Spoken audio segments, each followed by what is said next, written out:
বাড়ির থেকে কাঁচা আমগুলো আসার সাথে সাথে কয়টা একটু চুলায় বসিয়ে দিলাম। ভাবলাম একটু আমসত্ত্ব করি, কাঁচা আমের আমসত্ত্বটা এবার সবাই করছে।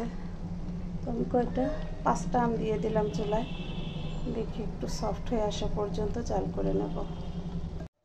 এখন হচ্ছে আমি আম থেকে আমগুলা বের করে নিছি। এখন হচ্ছে একটু চিনি দিয়ে এটা শুধু সুন্দর করে জাল দিতে হবে, একটু শুকিয়ে আসা পর্যন্ত।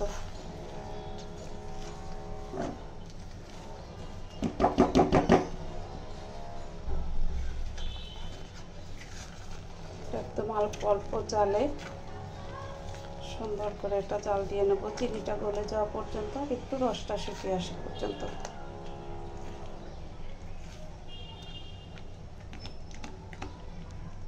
ভালোভাবে পুড়ে যেন না যায়, সুন্দরভাবে আস্তে আস্তে এটা জাল করে নিতে হবে।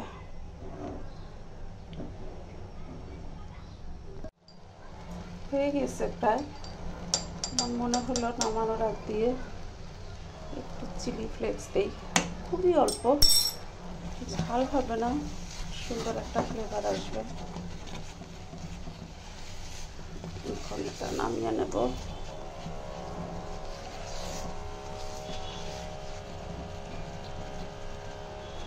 হয়ে গেছে, চিনিটা গলে যাওয়া পর্যন্ত একটু নাড়তে হয়। চিনি গলে গেছে, একটু পানিও টেনে আসছে, এখন নামাই নেব। হয়ে গেছে, প্লেটে ঢেলে নিয়েছি।